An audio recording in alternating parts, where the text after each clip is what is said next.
जैसा कि last episode में हमने देखा कि क्वान रेंजी को ये पता चल गया है कि उसके फादर को बीबी डोंग ने मारा है। वो बीबी डोंग के आगे बहुत जोर से चिल्लाती है कि वो मेरे पापा थे जिन्हें तुमने मारा। मैं तुमसे नफरत करती हूँ और तुम मेरी माँ कहलाने के बिल्कुल भी काबिल नहीं हो। बीबी डोंग हंसते हुए कहती है कि क्या हुआ अगर मैंने उसे मारा भी तो मुझे तुम्हारे प्यार या फिर नफरत से कुछ फर्क नहीं पड़ता। बीबी डोंग साथ ही साथ ये भी याद कर रही थी कि कैसे वो क्वान जुनजी से बचकर भाग रही थी। वो फिर क्वान रेंजी से ये भी कहती है कि तुम्हारी करंट पार के अकॉर्डिंग मुझे तुमसे कोई खतरा नहीं है। क्वान रेंजी कहती है कि अगर तुम्हें अपनी पार का इतना ही घमंड है तो ज़्यालिन पास पर क्या हुआ था तुम्हारे साथ, क्या तुम्हें मुकी खानी पड़ी। बीबी डोंग कहती है कि मैं समझ रही हूँ कि तुम क्या कहना चाह रही हो, लेकिन क्वान दोलू ने मेरा यूज किया है जब मैं एम्पायर को एस्टैब्लिश करने के लिए पूरी मेहनत कर रही थी ताकि इस दुनिया को यूनाइट कर सकूं। क्वान दोलू ने 6 फ्लेमेंस के हाथ में पार दे दी और मुझे गद्दी से उतार दिया। क्वान रेंजी कहती है कि ये सब तुम इसलिए कह रही थी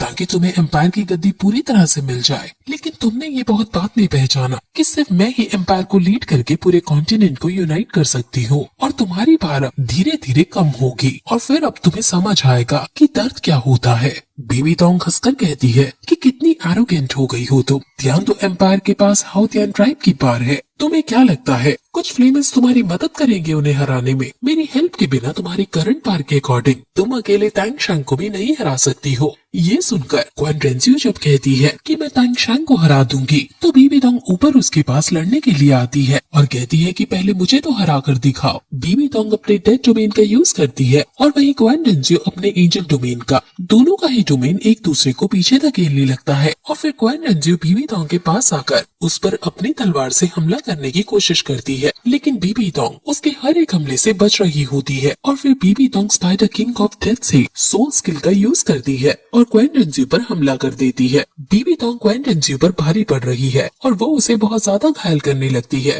बीबी डोंग क्वान रेंजी को गले से पकड़ लेती है और कहती है कि तुमने इतने साल मेहनत की और तुम्हें मिला क्या। बीबी डोंग फिर से 8 सोल स्किल का यूज करती है और उस पर death and life in one dream का यूज करके उसे अपने मकड़ी के जाल में फंसा देती है और उस पर अपने ढंग से हमला करती है। क्वान रेंजी बहुत मुश्किल से वहाँ से छूट तो जाती है, लेकिन उसे कई सारे डंक लग जाते हैं और वो नीचे गिर जाती है। वो खड़े होने की कोशिश करती है और कहती है कि मैं नहीं हार सकती और खासकर इससे तो बिल्कुल भी नहीं। वहीं हम तांग शांग को डेमन टाइगर से लड़ते हुए देखते हैं और वो दोनों आमने सामने एक दूसरे पर हमला करने का मौका ढूंढ रहे हैं। तांग शांग समझ जाता है कि ये अपनी पार हाइड कर रहा है। ये बहुत ज्यादा स्मार्ट बीस्ट है जो हर चाल सोच समझ कर चलेगा। अब मुझे कैसे न कैसे करके इसको अपनी स्किल यूज करने के लिए मजबूर करना है, वरना मुझे कभी कोई अपर हैंड नहीं मिल पाएगा। तांग शांग थर्ड सोल स्किल जिसका नाम कॉपवेब बॉन्डेज है उसका यूज करता है और नीचे से और ऊपर से दोनों तरफ से उसे जाल में फंसाने की कोशिश करता है, लेकिन वो अपने विंड एलिमेंट से वहाँ से बचकर भागने लगता है। इसलिए तांग शांग उस पर स्पाइडर वेब छोड़ता है जो कि ब्लू सिल्वर प्लांट से दुगना ताकतवर है, लेकिन वो अपने इलेक्ट्रिक एलिमेंट से भी तोड़ देता है।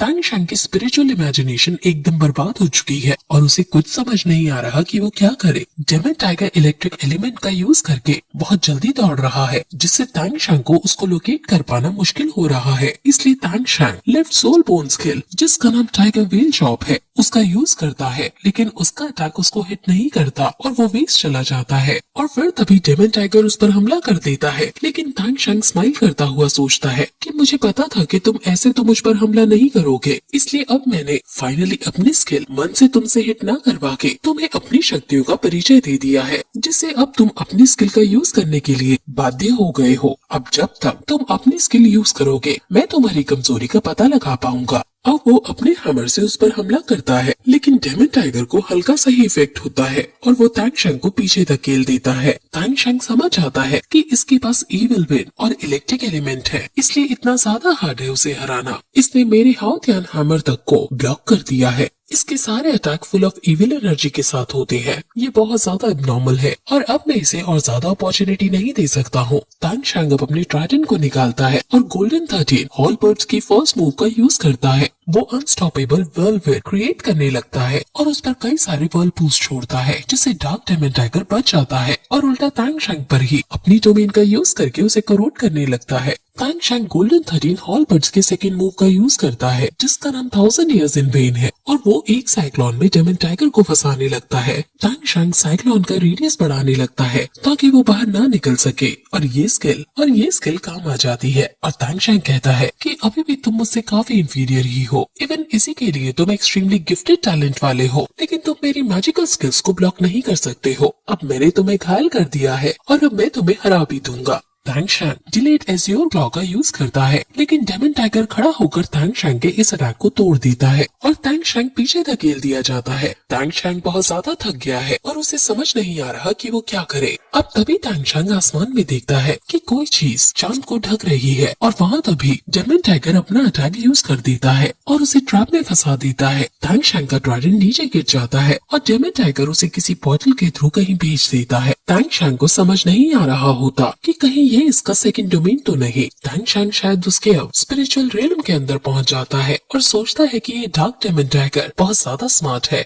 ये तब से यही प्लान कर रहा था जब मैंने अपनी 2 मेजर स्किल यूज कर ली और अपनी सोल पार्ट टेम्परेरीली खो दी। तब इसने अपनी फुल पावर का यूज करके मेरे ऊपर अटैक किया। मैंने इससे पहले दमिंग के भी स्किल का यूज कर लिया था, जिससे ये पहले से ही फेमिलियर था। मुझे गॉड ऑफ इविल हुक को अंडर एस्टिमेट नहीं कर देना चाहिए था। तांग शैंग के चारों तरफ डार्क डेमन टाइगर की मूर्तियां बनी हैं, जो तांग शैंग के ऊपर दहाड़ने लगती है और अब वो तांग शैंग पर हमला करने लगती है, जिससे तांग शैंग बचने की कोशिश करता है और अब डार्क डेमन टाइगर वहाँ आ जाता है। तांग शैंग अपने हैमर का यूज करता है, लेकिन अब वो बहुत ज्यादा थक चुका है और वहाँ तभी लाइट्स चलती हैं और तांग शैंग अपने आप को एरिना में पाता है और वहाँ अनाउंसमेंट होती है कि ये डेथ एंड लाइफ एरिना है और तुम्हारा इसमें स्वागत है। तुम इस बैटल को जीतने के बाद ही इस जगह को लीव कर सकते हो और तुम्हारी जीत तब मानी जाएगी जब अदर पार्टी मर जाए। और फिर वहाँ लाइट ग्लो होती है और ये एपिसोड यहीं खत्म हो जाता है।